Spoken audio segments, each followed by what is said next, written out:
November is Diabetes Awareness Month, but all year long, the Lifestyle Center at Chesapeake Regional Healthcare provides complete diabetes care for adults and children.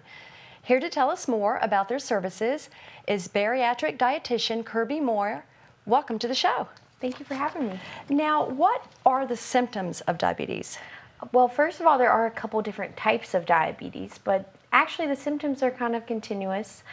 There's things such as chronic fatigue, changes in appetite, chronic thirst. Unintentional weight loss is actually the first symptom people might notice. Really? You haven't made any changes, yep, or regular eye exams. The eye doctor might notice blood sugars that they can actually see in your eyes. Interesting. Really? Yeah. Now, there are different types, you said. What are the Yeah. different types of diabetes? There is type 1 diabetes, which is oftentimes known as juvenile, which we see in adolescents and children. Normally, that's diagnosed before the age of 20. These are people that do not make a hormone known as insulin, and that's really what helps us regulate blood sugars. The most common one we're seeing now is type 2 diabetes or adult onset. This also deals with insulin regulation, but we actually can modify that through diet and exercise. The third kind of not known type is gestational diabetes. Women might be diagnosed with this. There's actually early testing throughout your pregnancy to determine, but this could impact if you're going to develop diabetes after you have given birth as well. So if you do have that type while you're pregnant, you just have to be monitored, but once you deliver, do you still have it, or it normally goes away, but if you don't kind of have some of the weight loss, diet things afterwards, you could have symptoms that could develop into type 2 diabetes. Now, why is diabetes awareness so important? I think it's important because for people who might not be regularly checked by a physician or you haven't monitored your health, you might not recognize the signs and symptoms as being something indicating diabetes. What actually occurs is those high blood sugars are doing kind of chronic damage to your body. So early detection and then treatment is the best way to prevent those complications. So talk about prevention. Yeah, prevention. So a lot of times there's genetic factors. If you know family members who have diabetes, it's always good to be getting your regular checkups with your physician. But of course, maintaining a healthy body weight through exercise and then diet is the best way to manage and prevent risk factors. Because it does affect other areas, right? Your body. Absolutely. And I kind of try to explain to people, high blood sugars themselves, you might feel completely normal, but it's the chronic damage to your other organs. We don't want the complications associated with it.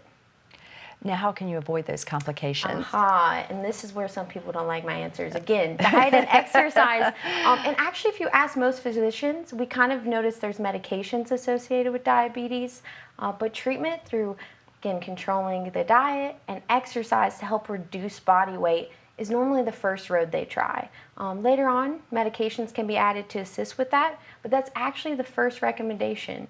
So understanding carbohydrates in the diet, which generally turn into sugar and affect our blood sugar the most, and becoming aware of what you're eating and your patterns you can control.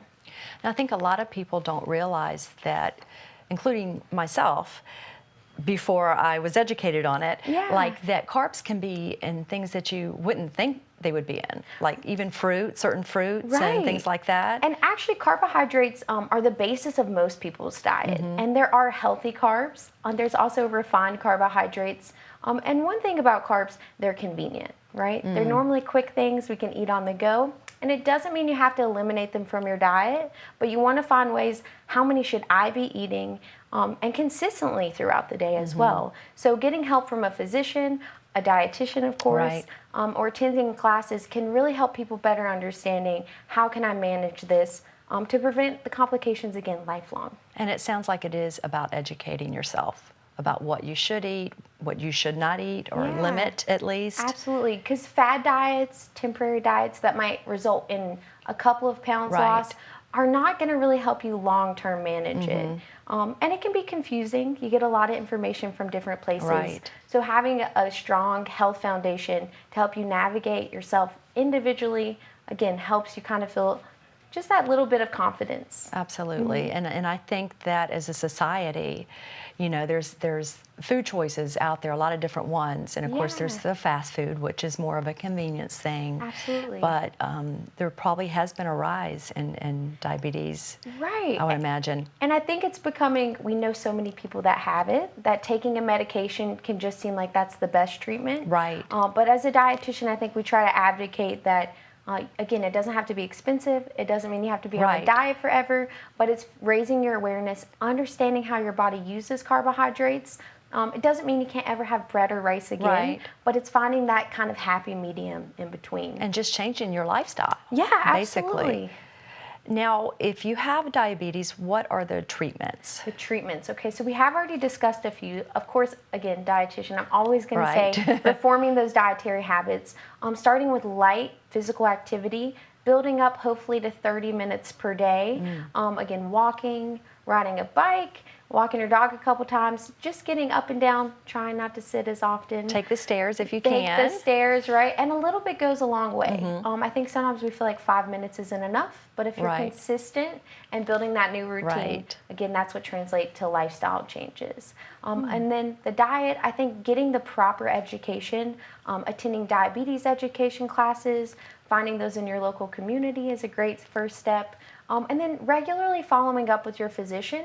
Sometimes they'll give you a chance to manage on your own, trying the diet and exercise, but being aware of the medications to treat as well. Now, what services are offered through Chesapeake Regional Healthcare for diabetics? We have a phenomenal service through our Lifestyle Center. It's called Diabetes University, and those are actually regularly scheduled throughout the month. Most people can call in. They can help you know if you need to get a referral from your physician, and lots of times you can sign up that day. We also try to do community outreach things, so there's special things going on throughout the month, special classes, and of course weight management as well. Okay, and you can probably go to the Chesapeake Regional website, I'm sure, to find out more information. The website, and of course calling in as well. We have a great liaison over there. They're excellent about kind of telling you things going on, and of course you can see a class schedule online as well.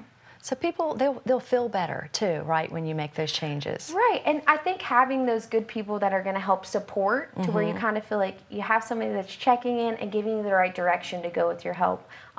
Sometimes you just don't know where to start. And it can be overwhelming, I'm sure, especially if you're diagnosed and you're like, what do you do now? Right, so I would say recommending getting started, even if it's small steps initially, but focusing on total health and things that are going to be long-term changes versus short-term diet, quick fixes, things like that. Right. Well, thank you so much for coming on and talking about diabetes and how to prevent it is key, sounds like. Absolutely, and thank you so much for having me. Thank you.